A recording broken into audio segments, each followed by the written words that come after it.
Well, hello and welcome to Diary of a Professional Tennis Coach. Candy here with Great Britain's #1 national treasure, Lucy Shuker. Can I call you that? Is that all right? You can call me whatever you would like. Well, don't give me too many opportunities.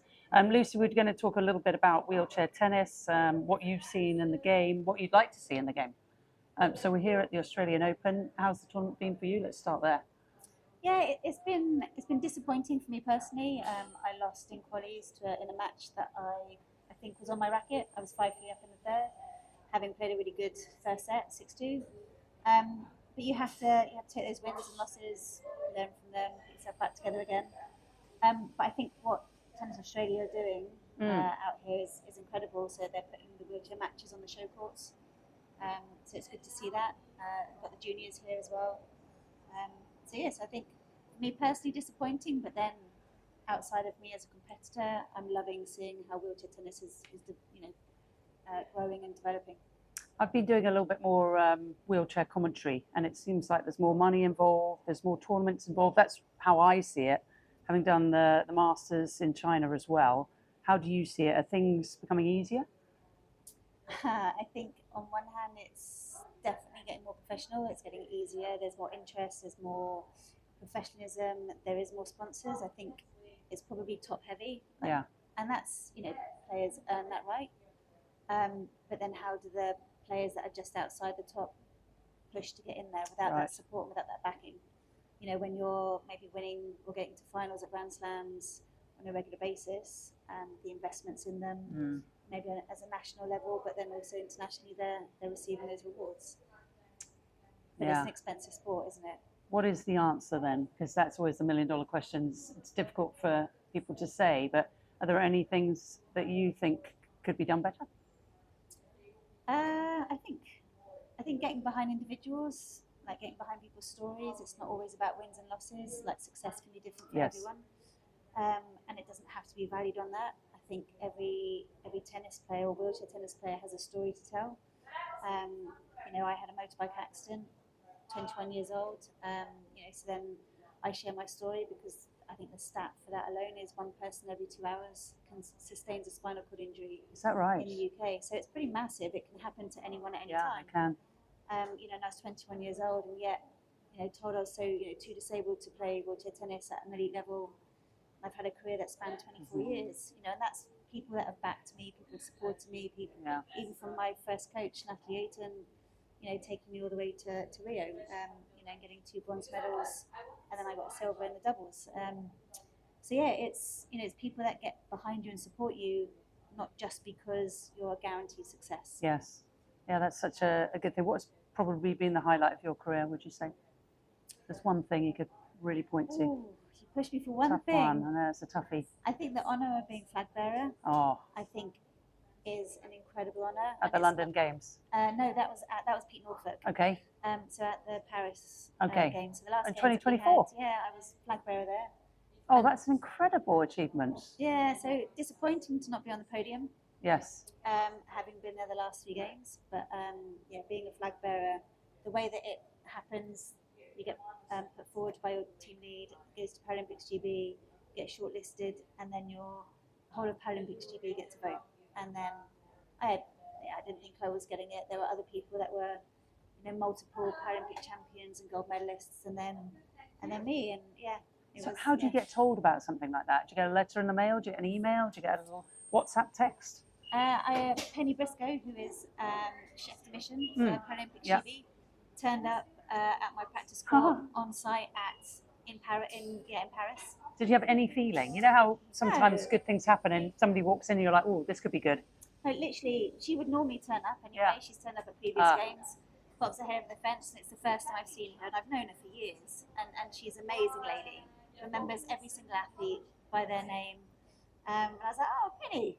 And then she waited till I finished. Some all sweaty. Glorious, glorious. Yep. And then she comes over and she just starts chatting, and then it starts to go a certain way, and then I start to think, oh my word, and my heart starts to go. That's amazing. Yeah. So that it's is a massive honour. Gosh, I can't imagine that. All right, so let's talk a bit more about what we can do better with wheelchair tennis, because the athletes I can see are just extraordinarily good. So where do you think this is going to go? What can we do to help? I think like showcasing it, getting behind it, sharing people's stories. We need to get more women, Yeah. especially in the UK. You know, I'm 45 years old. I'm a T4 paraplegic, and you know, I would have wanted to have seen more girls come through. Sure. You know, we've had the success of Alfie and Gordon, and we've got more boys coming through. But where are the women? Like, we need to invest in them. We need to encourage them, support them, Yeah. nurture them. And it's not just about like pushing, or throwing money at. It's like, women are slightly different. Girls are slightly different. Yeah. So we need to get hold of them. We need to get them, find that they are interested in it, that they like the sport, and then nurture them to want to continue.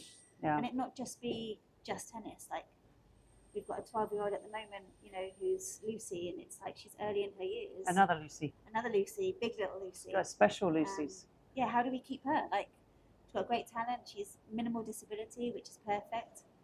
But how do we make sure that she stays wanting to play? Like, Yes. fall in love with the game that I've loved it for 24 years. And not be disillusioned.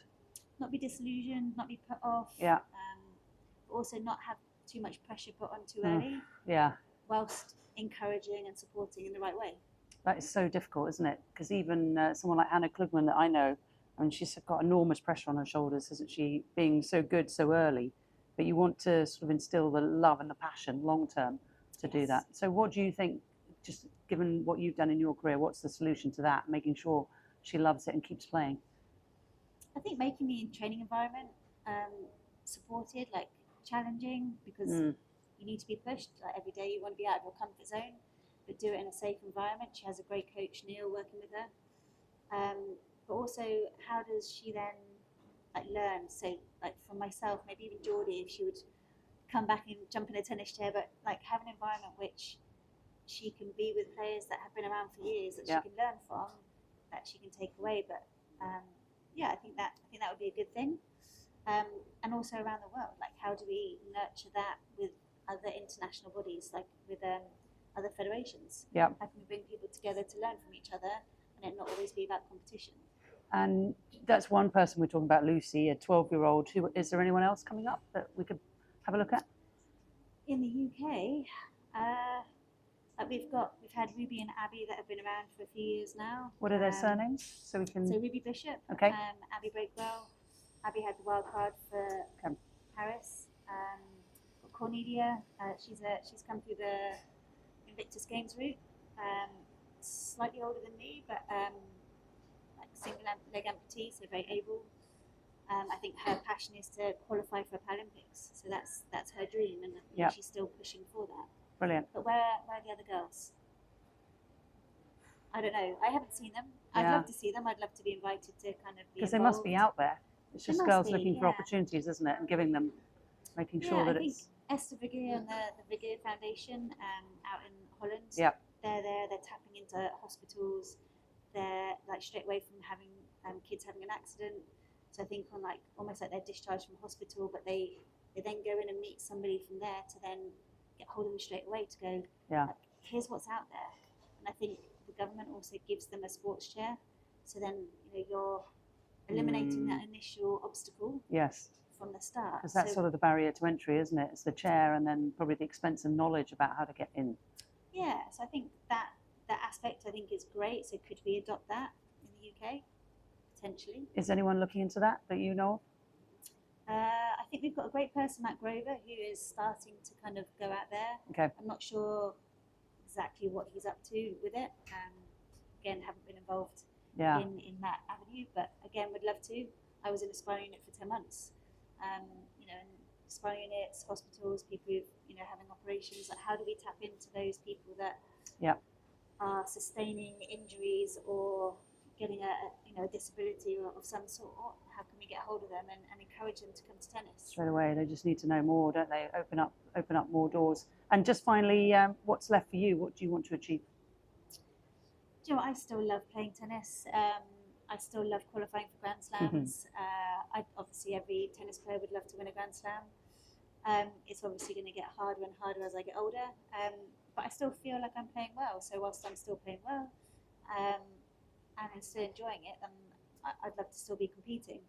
I am starting to do stuff outside of it. So I would love to get into the commentating. Yeah, you'd be great. send you a few facts. Definitely. Thank through you the very much. matches. Very, very helpful. And I think you've been doing some for BBC. You've Yeah, been doing some with Russell Fuller. Yep, I heard. I went up with Gigi, so Yep, great. linked in with them. Yep. BBC Radio 5. So yeah, if there's more opportunities for that, would love to get involved. And then yeah, working on something that possibly for maybe when I retire, to maybe fill the space where the girls have Right. that shortfall is.